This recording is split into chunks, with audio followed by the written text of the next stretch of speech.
Senhoras e senhores, boa noite.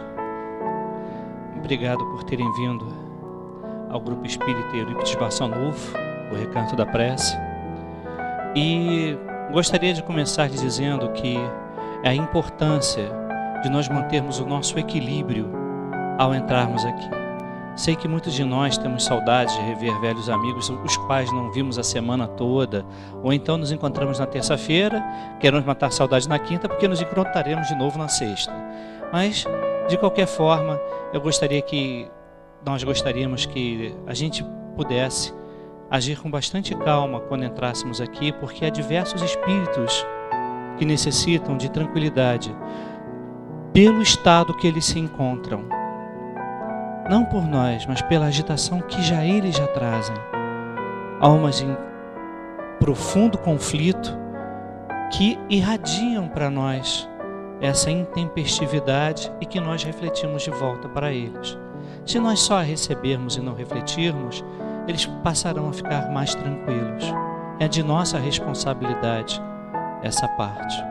Mas, tocando em outros pontos, gostaria de saber quem vem pela primeira vez. Eu acho que eu já falei com algumas pessoas. O senhor Hernani e a senhora Cristina, o senhor Carlos Eduardo, mais alguém? Bom, a vocês que estão vindo pela primeira vez, muito obrigado. Voltem sempre. Nossas portas são sempre abertas. E aqueles que já vêm, muito obrigado também por estarem aqui. Como funciona a nossa reunião pública? Ela começa agora, o palestrante apresenta o tema do dia, em seguida nós fazemos uma prece intermediária e as pessoas vão para o passe. Caso elas queiram voltar para a nossa prece final, haverá a prece final logo depois do passe. Bom, então para nós começarmos a reunião, eu ia pedir para Érica dar uma lida no nosso Pão Nosso.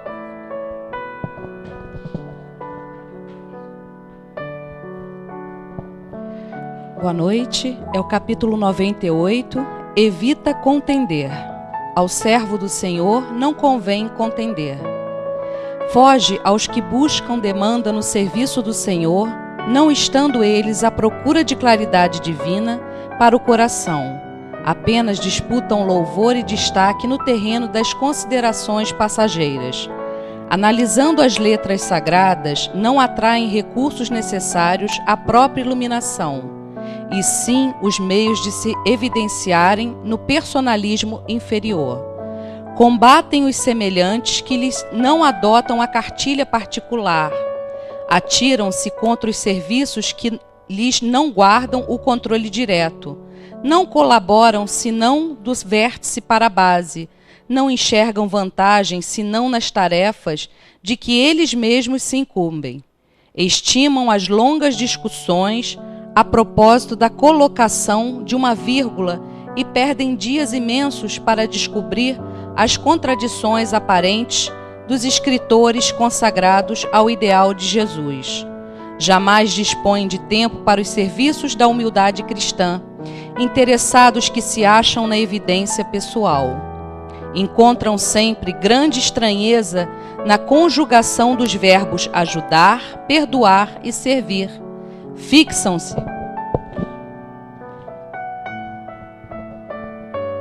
invariavelmente na zona imperfeita da humanidade e trazem azorragues nas mãos pelo mau gosto de ver gastar. Contendem acerca de todas as particularidades da edificação evangélica e, quando surgem perspectivas de acordo construtivo, criam novos motivos de perturbação. Os que se incorporam ao Evangelho Salvador por espírito de contenda são dos maiores e dos mais sutis adversários do reino de Deus.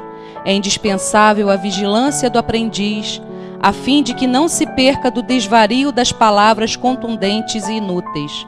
Não estamos convocados a querelar, e sim a servir e aprender com o Mestre. Nem fomos chamados à entronização do eu, mas sim a cumprir os desígnios superiores na construção do reino divino em nós.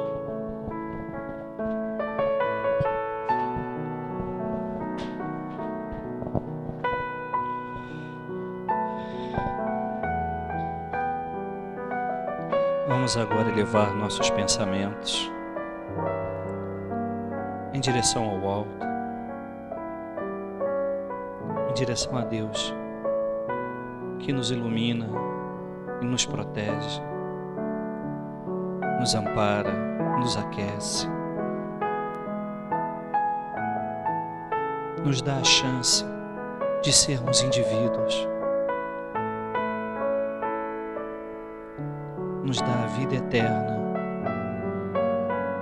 O que mais podemos dizer, Senhor, se não agradecer por tudo aquilo que nos dá e que muitas vezes não entendemos? O que dizer quando olhamos as flores, as árvores, quando ouvimos os cantos dos pássaros, quando ouvimos as ondas do mar? O que dizer quando vemos o irmão caído, torturado, machucado, muitas vezes navegando pelos vales da sombra da morte? Almas que não puderam entender o quão lindo e belo é o universo que Tu criou. E é por isso que estamos aqui, Senhor. Queremos aprender, estamos dispostos a doar o nosso tempo, que na verdade é Teu, para dividirmos experiências, compartilharmos alegrias, falar um pouco das nossas tristezas. Enfim, Senhor, proteja-nos nessa hora. Abra nossas mentes e nossos corações para as palavras que iremos ouvir. Que estejamos prontos, porque uma vez prontos, o serviço virá. Que assim seja. Bom, gente, o palestrante de hoje, nosso colega de Mocidade Espírita Francisco de Paula, de 1900, não vou dizer quanto, mas é depois de 70, Luiz Sérgio, Dr. Luiz Sérgio. 70, eu sou de 74.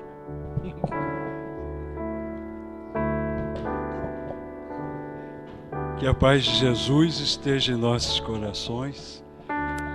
Hoje nós vamos conversar sobre um tema que, quando me deram, eu achei, esse é mole. Esse é o meu dia a dia, é o feijão com arroz do psiquiatra, não é? Que é a depressão.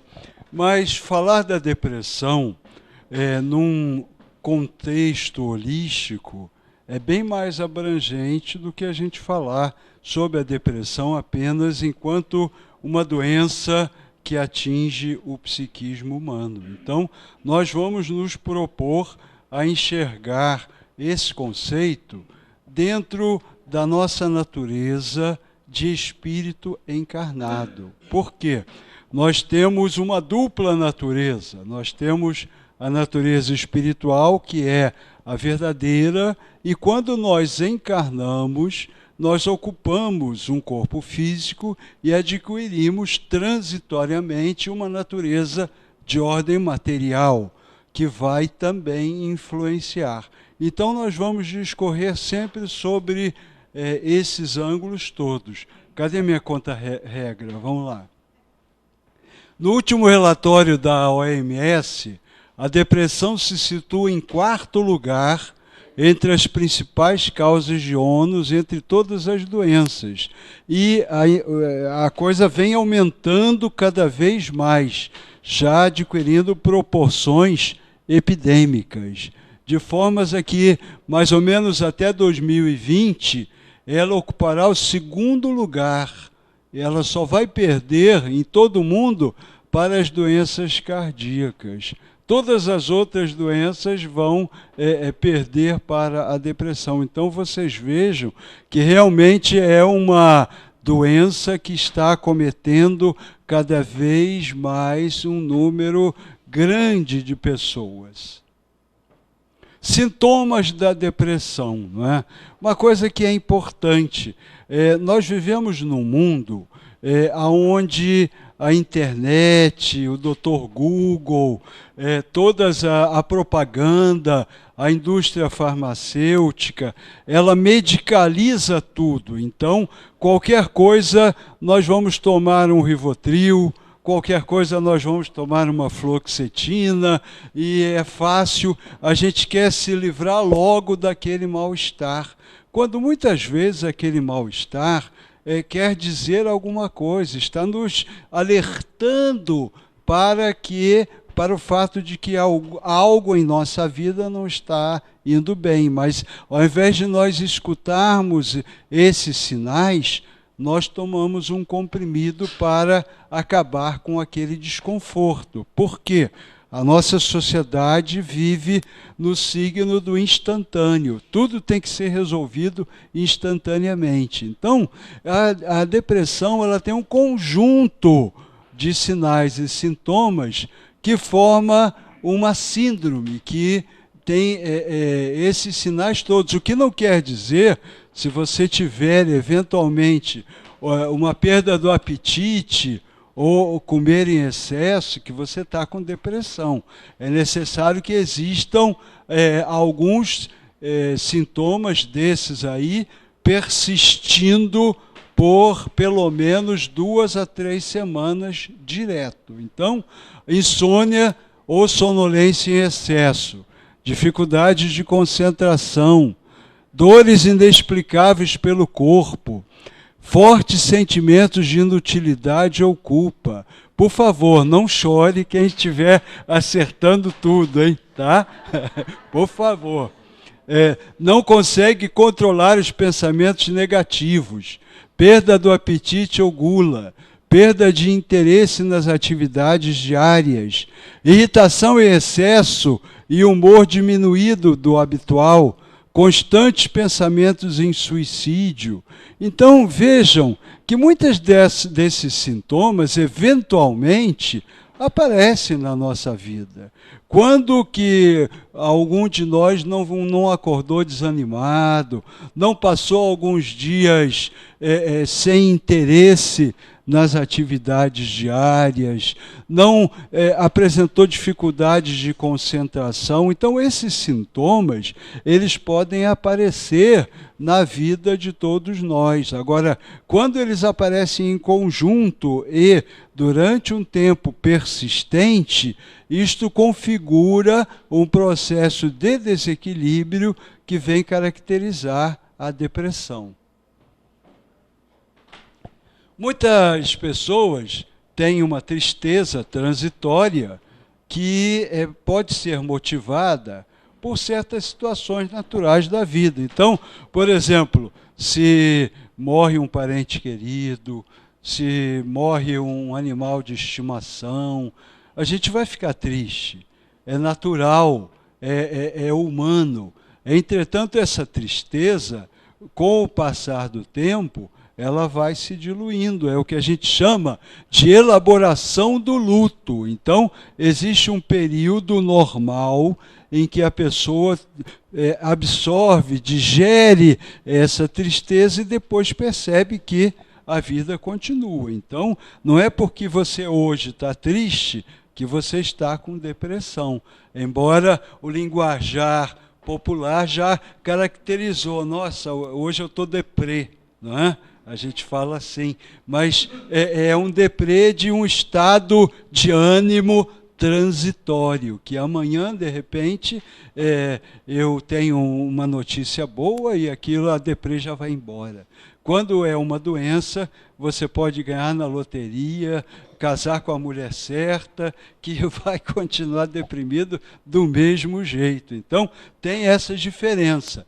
Na tristeza, o indivíduo costuma apresentar períodos de melhora ao longo do dia, conseguindo esquecer por momentos a causa da sua tristeza, como, por exemplo, durante a visita de uma pessoa querida. Então, a pessoa está triste, mas chega alguém que você é muito amigo, que não vê há muito tempo, aquilo te anima. Na depressão, o sentimento é contínuo e não alivia com a ajuda dos outros. A depressão costuma também provocar um sentimento de culpa, mas é uma culpa muitas vezes sem motivo aparente. O deprimido sente essa culpa como pesada, mas não sabe explicar bem de onde vem e por que essa culpa. Então, há uma diferença entre o sentimento de tristeza, enquanto sentimento natural do ser humano, e a doença chamada depressão. Que fique bem claro isso. Não é porque a gente está em uma fase deprimida que vai ter que tomar fluoxetina, deprimido não, triste, que vai ter que tomar remédio. A tristeza passa também, tá? O outro. Fatores psicológicos associados à depressão. Muito comum acontecer traumas na infância, estresses emocionais, depressão pós-parto, quando a mulher tem o seu equilíbrio hormonal prejudicado. Tudo isso são fatores que podem levar a um quadro de depressão. A depressão vem acompanhada da sua prima irmã, que é a ansiedade. Muitas vezes, essas duas sensações se misturam. A pessoa não sabe se tem mais ansiedade ou se tem mais depressão. É muito comum. Então, por exemplo, uma pessoa que trabalha 25 anos numa empresa, deu sangue por aquela empresa, de repente recebe o bilhete azul e é dispensado sem maiores explicações. Aquilo é um baque. Uma pessoa que tem uma união, de repente se separa, um baque. Tudo isso pode desencadear um processo de depressão. Tá? Outro. A tristeza não é o único sintoma de depressão. As pessoas associam muito a depressão com o sujeito que fica chorando fácil. O choro fácil, a tristeza, é um dos sintomas. Mas existem depressões que acontecem quando a pessoa fica sem energia. A pessoa declara assim, nossa, eu não tenho vontade de sair da cama. Se eu pudesse, eu ficava aqui, não comia, não tomava banho. Isso também pode ser um sinal de depressão. Então, a tristeza não é o único sintoma. Em alguns casos, nem é o mais importante. Existem diversos sintomas que caracterizam o quadro depressivo, mas nem todos precisam estar presentes para se fazer o diagnóstico. Dependendo da gravidade do quadro, o paciente irá apresentar um número maior ou menor de sintomas. O indivíduo deprimido pode apresentar perda de interesse ou a incapacidade de sentir prazer em atividades habituais, mesmo aquelas que antes eram agradáveis.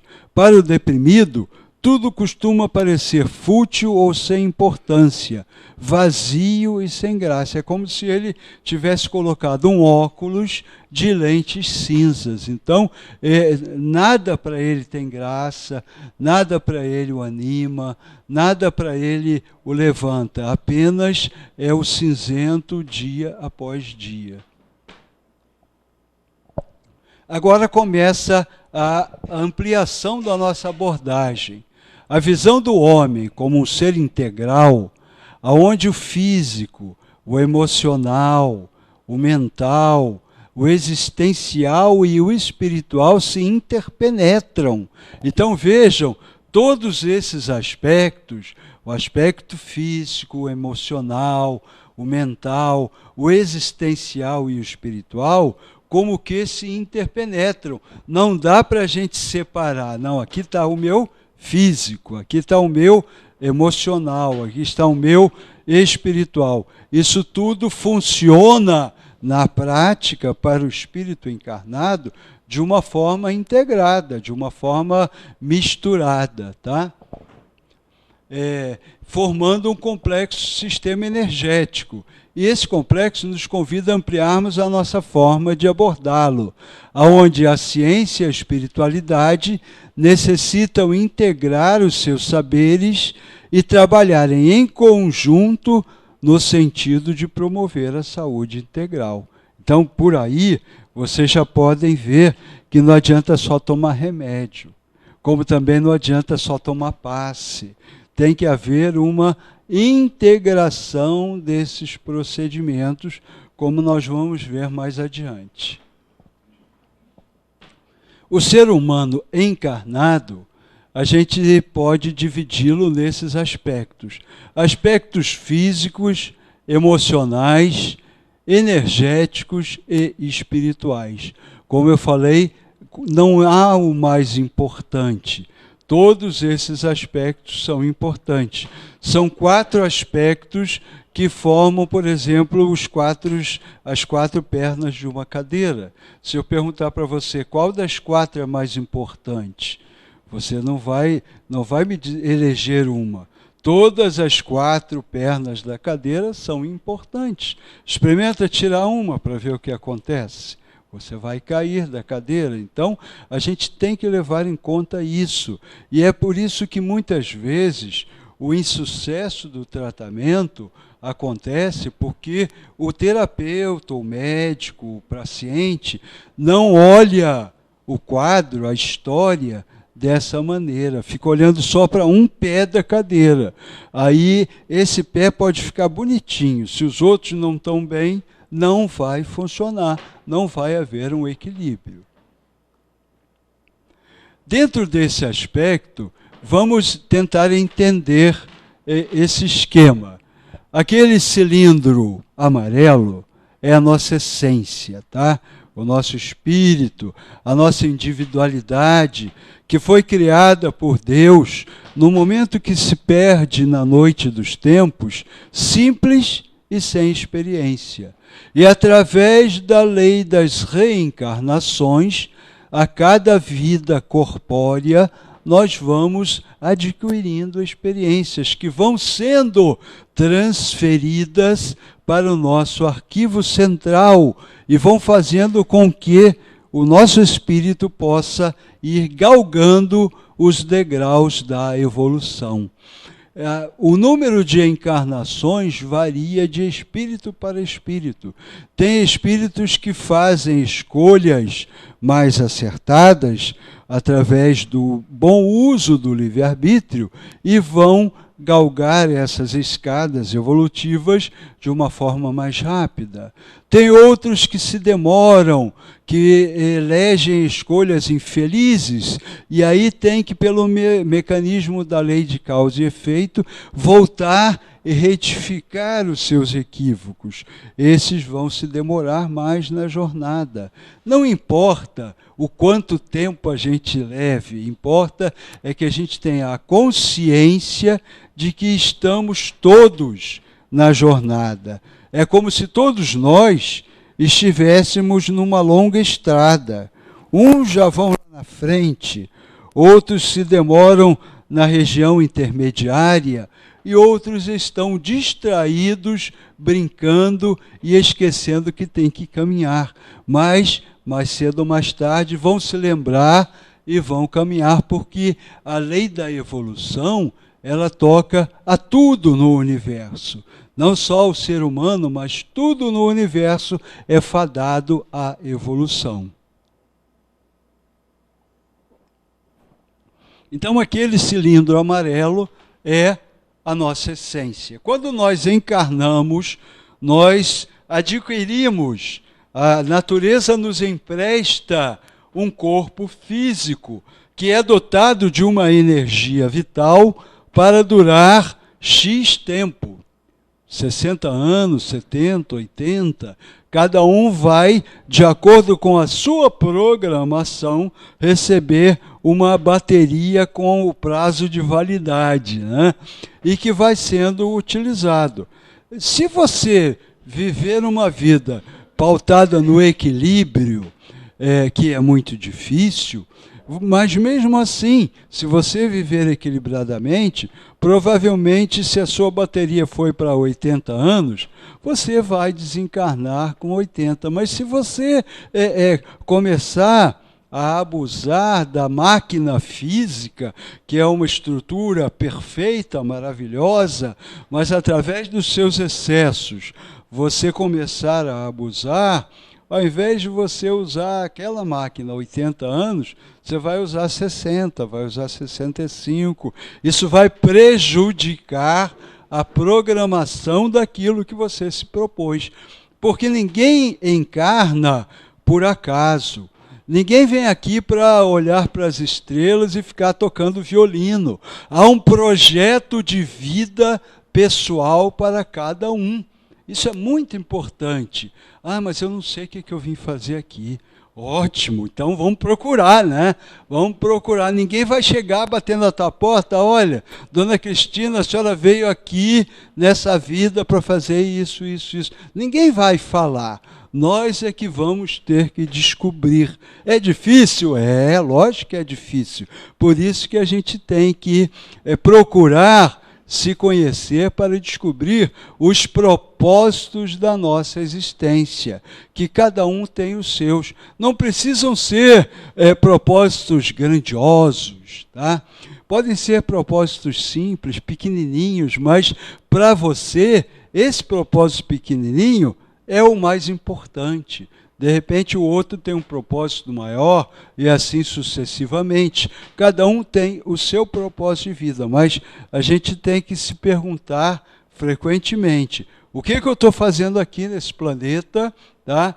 E será que eu estou consoante com os objetivos ao que eu me propus antes de encarnar? Ou será que eu estou me desviando através dos inúmeros atalhos que a sutileza da matéria nos coloca à nossa frente? Então, isso é muito importante. Mas obtemos um corpo físico, e para intermediar, para funcionar entre a essência e o corpo físico, nós temos corpos sutis de energia. As religiões orientais classificam em 7 corpos, numa escala decrescente. Allan Kardec, num resumo didático para tornar esse esquema mais compreensível, colocou todos esses corpos sob a denominação de perispírito, que é o veículo intermediário entre o espírito e o corpo. Para a gente entender, basta esse esquema: corpo, perispírito e espírito. Tá? E isso funciona como uma via de mão dupla, ou seja, tudo que está no meu espírito acaba se exteriorizando no corpo físico, via perispírito. E tudo que acontece no meu corpo físico repercute no meu espírito, também via perispírito. Então, o perispírito faz o meio-campo. Ele ajuda a circular essas informações. Tá? Então, é muito interessante a formação do corpo físico. Ela se dá de acordo com os elementos que o espírito traz. Isso em si já é uma outra palestra, mas só para a gente ter uma ideia, o indivíduo, enquanto essência, enquanto espírito, ele traz padrões. Esses padrões podem ser mais fracos ou mais intensos. Então, por exemplo, imaginem que uma pessoa, durante várias existências, abusou do álcool, abusou das drogas, teve excessos de toda ordem. Isso ele foi machucando o corpo físico, até ele fazer uma cirrose e desencarnar de cirrose. Mas esse desequilíbrio no corpo físico, via energética, vai macular, vai desequilibrar o perispírito, que vai ficar com aquela mancha, vamos dizer assim. Numa próxima encarnação, esse indivíduo, ele vai nascer com o corpo físico fragilizado aonde? No dedão do pé ou no fígado? No fígado. Por quê? Porque aquela fragilidade energética do fígado do perispírito, que é como se fosse uma cópia, tá? Não é que o perispírito é cópia do corpo, é o contrário, o corpo que é cópia do perispírito. O corpo se forma com o material genético do pai e da mãe no molde biológico preexistente no plano energético do indivíduo. Então, aí isso explica doenças de nascença, doenças kármicas, uma série de coisas que a medicina, que olha apenas para o corpo físico, não consegue entender. Aí fala que tudo é genético. Tudo é genético. Ah, não. Quando a gente não sabe, olha só, se tem febre é virose. Tá? Se é um negócio que a gente não sabe mesmo, é genético. Deve ser genético, entendeu? Ou seja, a gente tem desculpa para tudo. Tá? Então, esse nível mental é o nível espiritual, o nível energético e o nível físico. Quer ver, por exemplo, uma pessoa está com uma úlcera de estômago, chega lá no consultório vomitando sangue. Tá? Não precisa nem fazer endoscopia. Está botando o estômago para fora. Vai. O que nós vamos fazer? Dar um floral para ele? Fazer psicoterapia ou mandar ele para o hospital? Mandar ele para o hospital. Por quê? É uma urgência. Então, nós vamos eleger, diante daquela situação, o que é mais prioritário. Então, se o sujeito chega vomitando sangue, ele tem que ir para o hospital. Talvez até fazer uma cirurgia. Não é? Mas por que ele chega a esse ponto? Foi a bactéria. É a bactéria. Isso aí não... toma um antibiótico que mata a bactéria, você vai ficar ótimo. Não. A bactéria está lá. Dentro de nós todos aqui, existe o Heliobacter, a bactéria que promove a úlcera. Existe o bacilo da tuberculose. Existe uma porção, uma bicharada só dentro da gente. Mas a gente não está doente. Por quê? Porque a doença é uma disrupção, é uma ruptura desse equilíbrio entre esses três níveis. Então, o médico integral que tem essa visão, ele vai levar o sujeito lá para fazer a operação, mas ele vai tentar equilibrar a energia da pessoa e vai tentar auxiliar o indivíduo a equilibrar o seu nível espiritual. Por quê? Se ele não fizer isso, ele opera a cirurgia. Daqui a um ano, o que será que acontece com ele? Ele está de novo com uma nova úlcera ou uma outra doença, às vezes até mais complicada. Por quê? Porque ele não mexeu nos outros níveis. Tá? E aí vocês vão ver que existem certos temperamentos, certas personalidades que predispõem a determinadas doenças. Então, isso é estudado hoje por um ramo da medicina que chama-se medicina psicossomática, aonde saúde.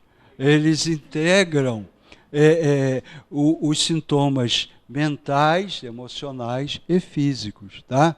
Um simples resfriado, como desse moço que se anuncia aí... Olha que eu vou induzir você a um resfriado, hein? Provavelmente ele deu um espirro porque às vezes acontece da gente espirrar sem causa aparente, tá? Mas eu quero que vocês entendam, apesar da brincadeira, que há essa correlação. E a nossa personalidade é que vai ditar as doenças físicas. Então, por exemplo, o sujeito que tem uma úlcera é um sujeito preocupado, estressado, workaholic, e corre daqui para colar, e tem que falar com não sei quem, não para, tem 3 celulares ao mesmo tempo. Quer dizer, é um sujeito que o tipo de vida dele, o estilo de vida dele é desequilibrado. Não é o estômago que é desequilibrado. O estômago é o órgão de choque, o órgão-alvo. Por quê? Vocês já viram algum estômago estressado? Um fígado ciumento? Um rim colérico? Ninguém viu isso, não é?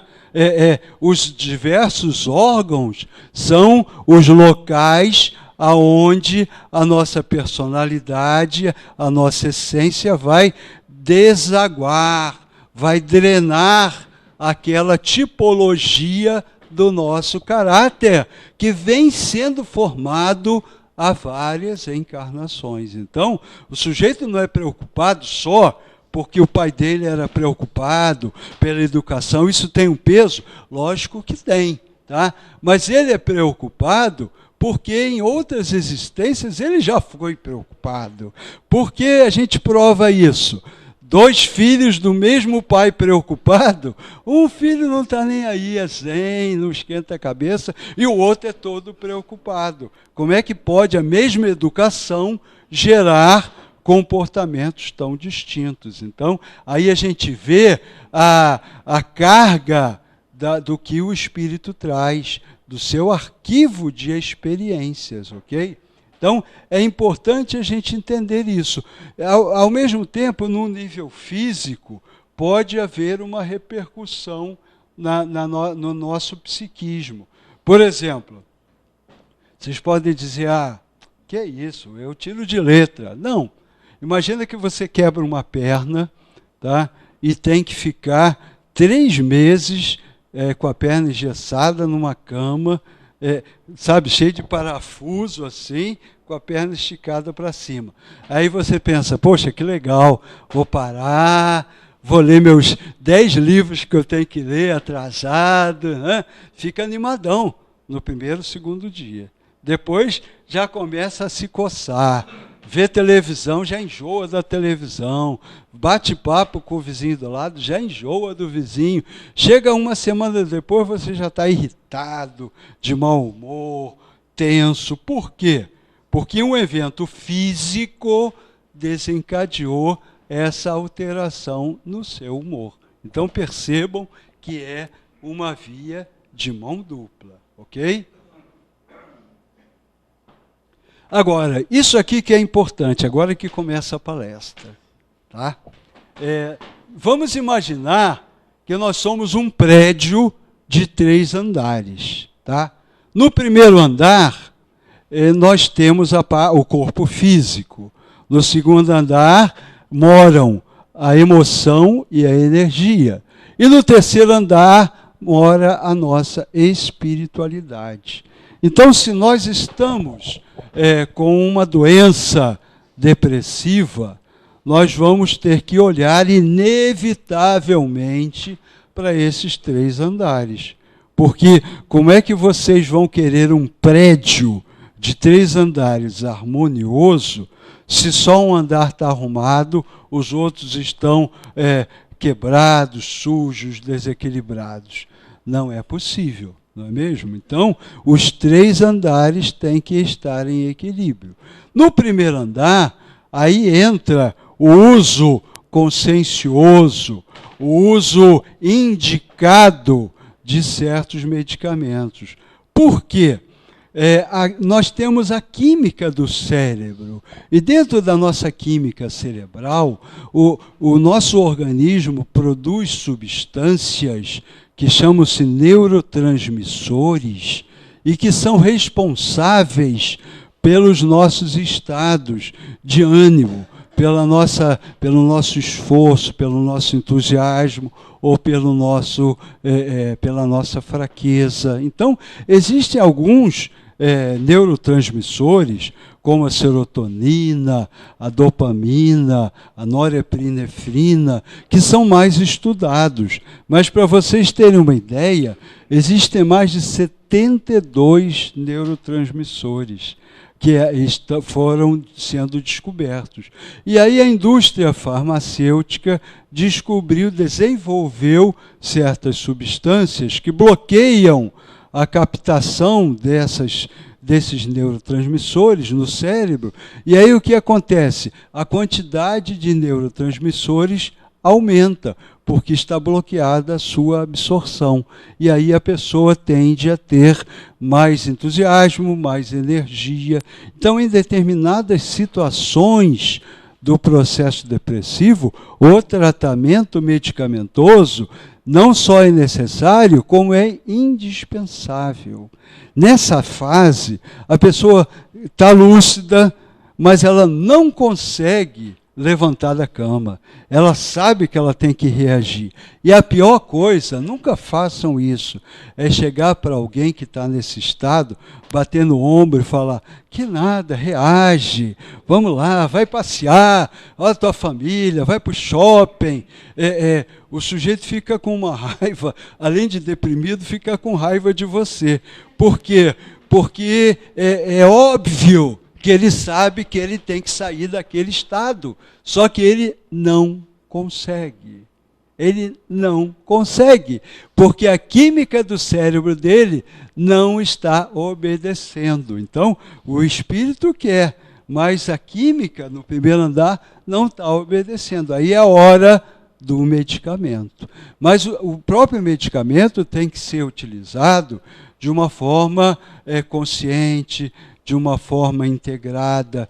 Tem pessoas que, meu vizinho está deprimido, o que você usou?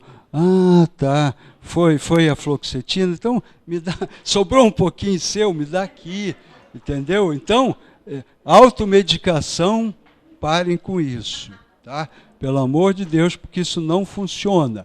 A outra coisa, o sujeito vem deprimido há 3 anos. 3 anos deprimido. Vai no consultório, a gente faz a anamnese e passa um medicamento para ele. Daqui a 2 semanas ele chega, ô doutor, esse remédio não está fazendo nada, não estou melhorando, ele está doente há 3 anos. E ele quer ficar bom em 2 semanas. Durma-se com um barulho desse. Entendeu? A pessoa tem que entender que houve um processo em que ele foi paulatinamente desequilibrando toda a sua estrutura e chegou na doença. E, naturalmente, ele vai ter que percorrer o caminho inverso para recuperar o equilíbrio. Então, primeira coisa é ter paciência. Não existe solução mágica. Quem te prometer a cura da depressão em 2 semanas pode denunciar que é charlatão. Não funciona assim, tá? Não funciona. Outra coisa que foi demonstrada foi a importância dos exercícios físicos, tá? É óbvio que quando o sujeito está na horizontal e não consegue nem levantar para tomar banho, eu não vou falar para ele, vamos lá, vamos correr comigo, vem cá. Ele não vai conseguir, tá? Mas quando ele adquire uma condição mínima, um exercício físico, que seja uma caminhada diária de 30 minutos, já promove a elaboração de endorfinas, que são neurotransmissores fabricados pelo organismo que vão provocar um bem-estar, favorece a recuperação. Na Alemanha, já fizeram estudos sobre isso e fizeram o seguinte: pegaram 2 grupos. Um grupo usando apenas os medicamentos antidepressivos. O outro grupo usando os mesmos medicamentos antidepressivos, mais o exercício físico.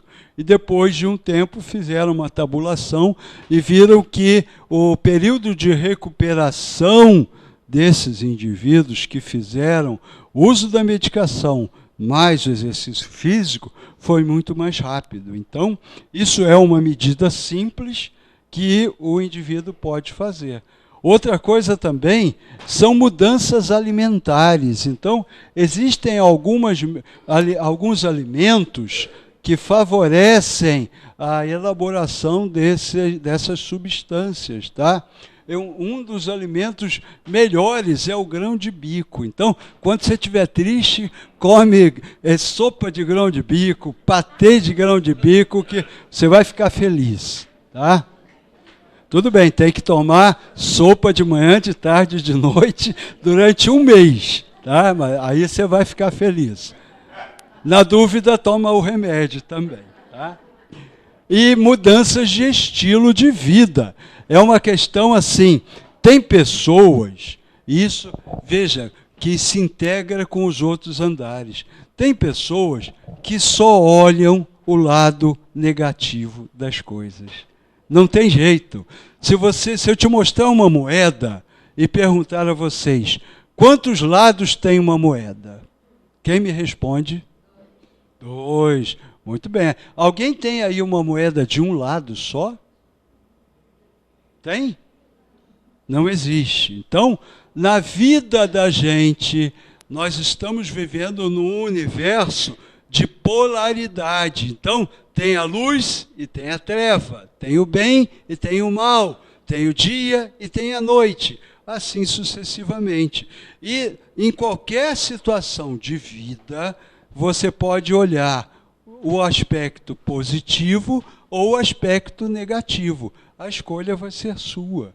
Agora, se você ficar olhando sempre para o negativo, a depressão não vai sair da sua vida, vai ficar sempre aquela nuvenzinha que você anda para cá, a nuvenzinha vem para cá. Você anda para lá, a nuvenzinha está lá. Por quê? Aquilo ali é uma criação da tua mente. Então, você tem que mudar o estilo de vida. Tá?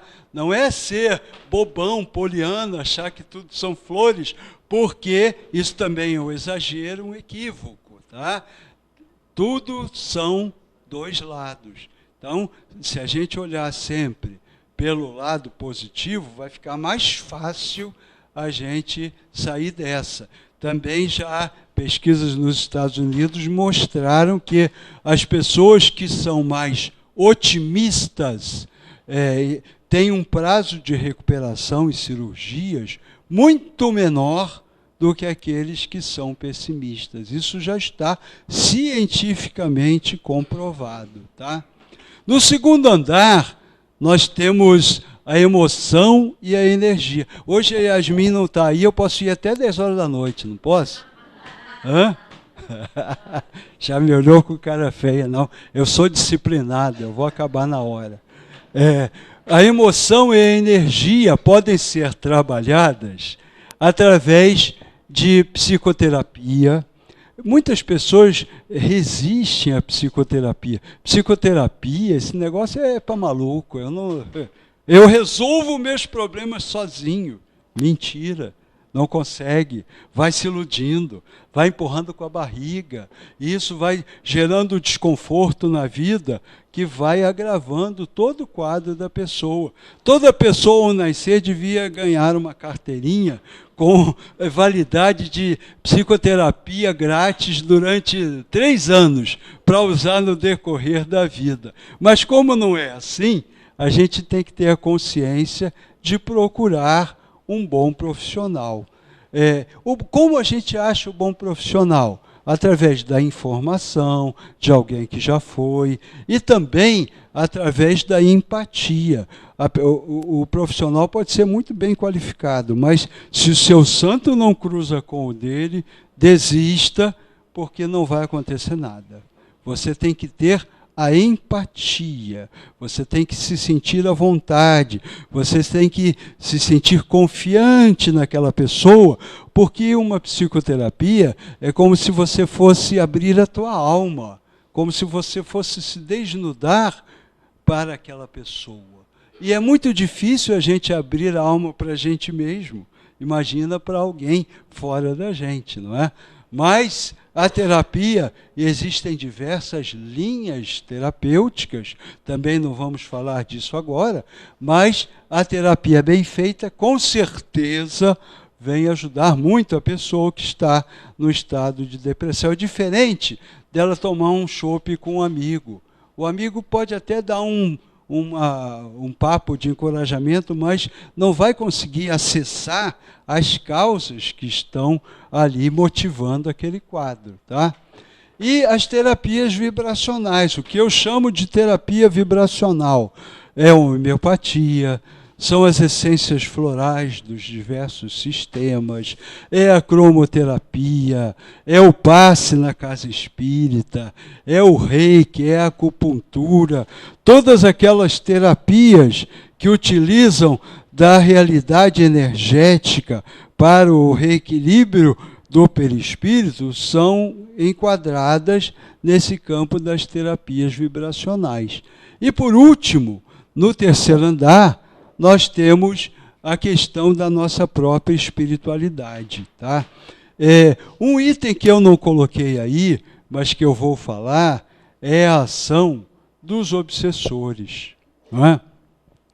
Todos nós trazemos do nosso passado algumas companhias que nos cobram pelos nossos deslizes, pelas nossas atitudes infelizes, e essa cobrança, ela acaba sendo necessária para o nosso aprimoramento. Mas não vamos imaginar que tudo é obsessor, porque é muito fácil a gente se desculpar e da nossa responsabilidade e atribuir a responsabilidade da doença ao obsessor. Ah, está vendo? Olha como é que eu fiquei, o meu obsessor é cruel.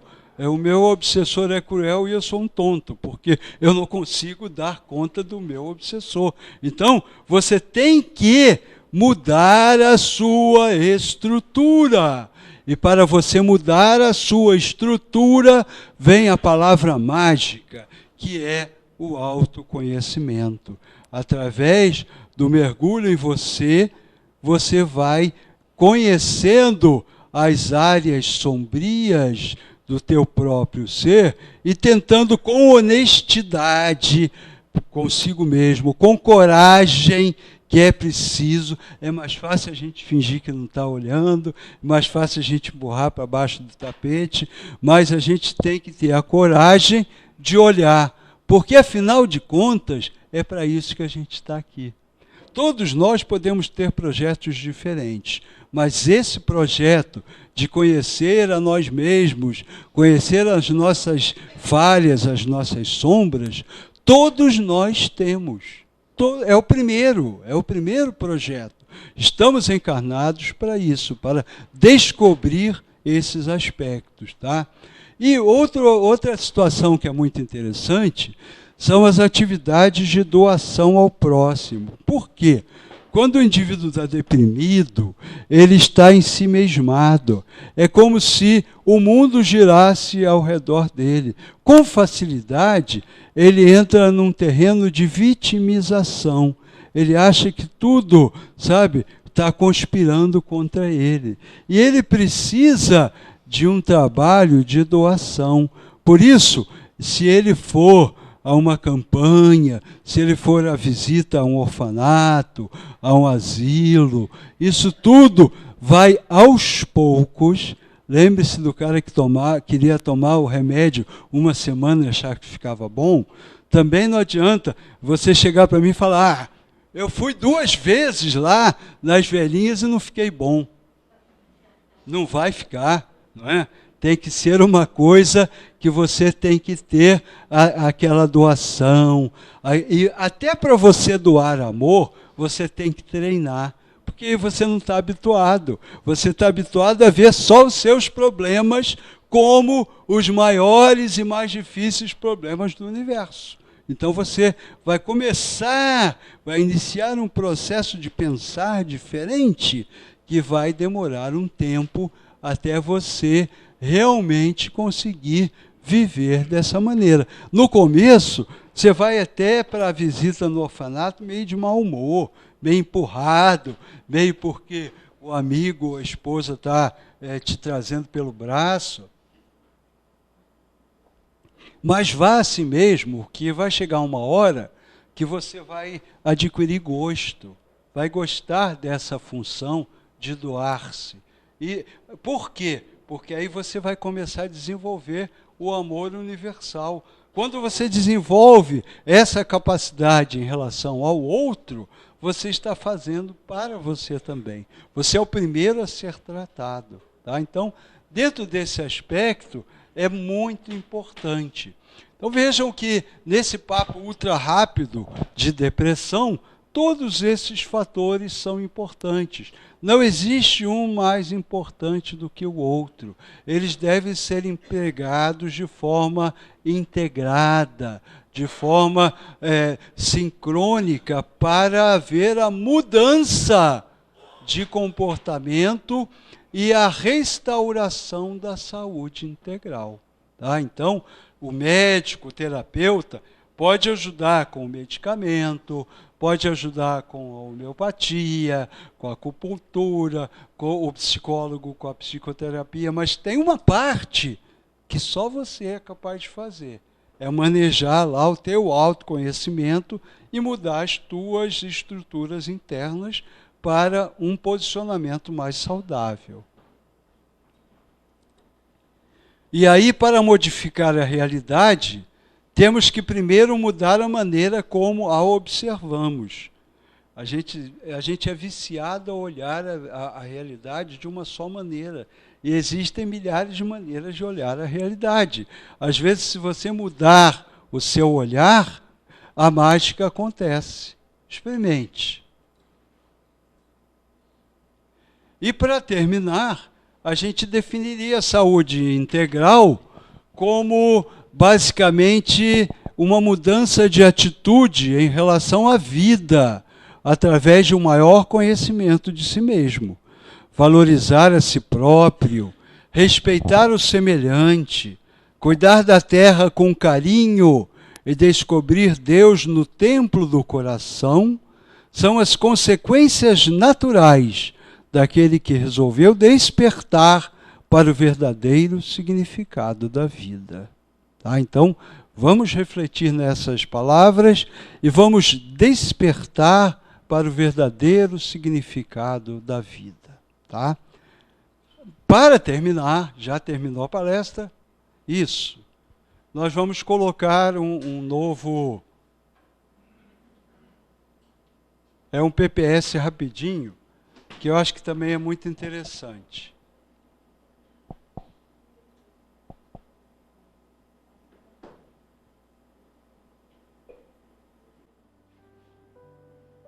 Aceitação. Esse é o segredo.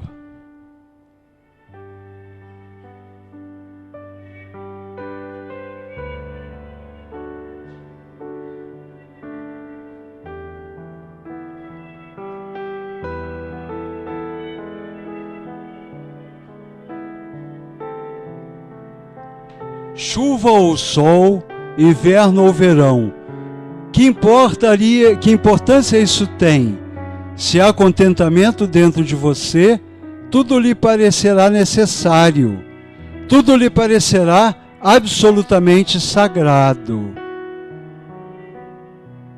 O sofrimento surge quando é dia e você almeja pela noite, quando faz frio e você anseia pelo calor. Na aceitação mora a felicidade.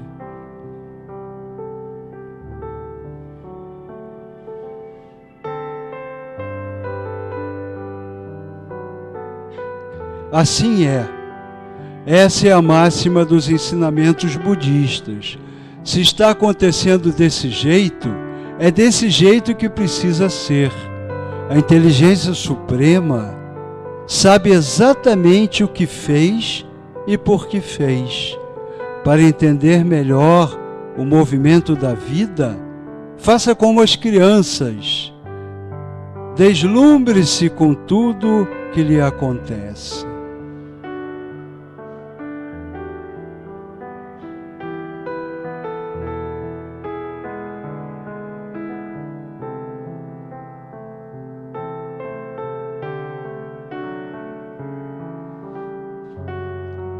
Aprenda com a natureza a magia do assim é. Nenhuma flor se estressa com a chuva ou com o sol, com a noite ou com o dia, com as chegadas e as partidas. Nenhum animal pensa em suicídio só porque foi contrariado em suas expectativas. A vida segue seu curso calmamente, em total aceitação. Todos os fenômenos são recebidos com igual contentamento, porque tudo é criação divina, tudo é perfeito do jeito que é.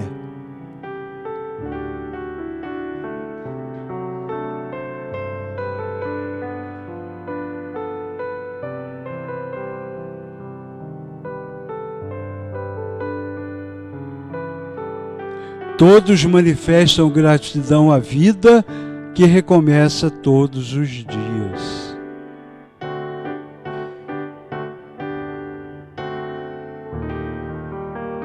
Quando a festa acontece dentro da gente, o que acontece do lado de fora não tem a menor importância.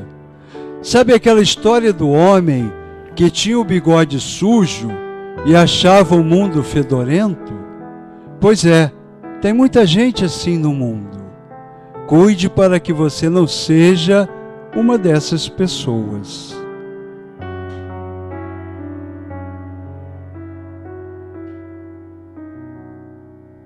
A psicanálise já descobriu que só identificamos um fenômeno externo quando ele existe dentro de nós. Aquilo que nos incomoda no outro é o que precisamos corrigir em nós mesmos. O outro é apenas um espelho. Se você anda enxergando o mundo cinzento, fique muito atento para a escuridão que pode existir em você.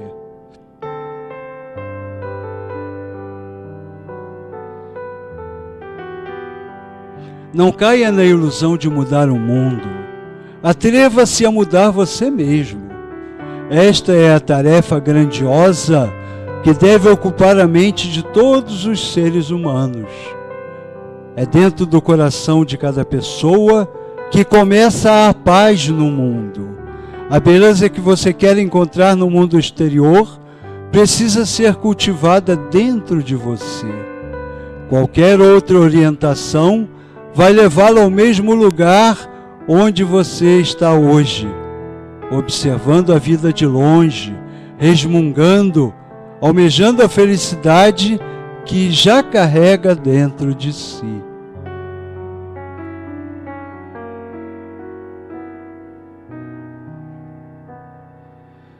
Certo dia, um monge entrou numa pequena vila montado num boi. Curiosas, as pessoas perguntaram onde ele estava indo. Prontamente o monge respondeu: estou procurando um boi.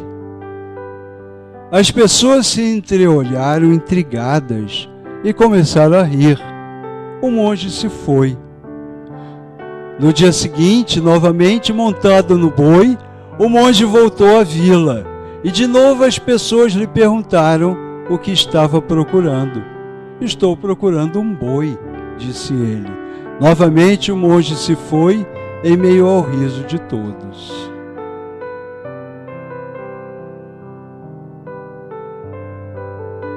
No terceiro dia o fato se respondeu: o que realmente o senhor está procurando? O monge, comodamente montado no boi, respondeu: eu procuro um boi. Já cansados da brincadeira, os moradores da vila protestaram dizendo: olha aqui, você é um monge, supostamente uma pessoa sábia, e mesmo assim você vem aqui à procura de um boi, quando o tempo todo é sobre um boi que você está sentado? Ora essa! Calmamente, O monge então respondeu: também é assim a busca de vocês pela felicidade. Ela está em seus corações e, no entanto, vocês a procuram no mundo a vida inteira.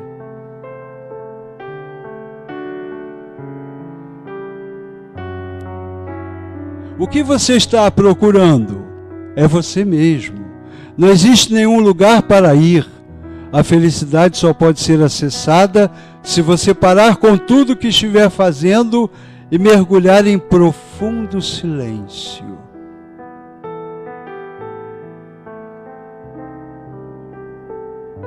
Quando tudo dentro de você for silêncio, você olhará o mundo com os olhos de uma criança. A chuva, o sol, o feio e o bonito, a calmaria, a tempestade, tudo se transformará em manifestação do divino para você. Tudo perfeito, grandioso, deslumbrante, tudo necessário e útil à evolução humana. Assim é.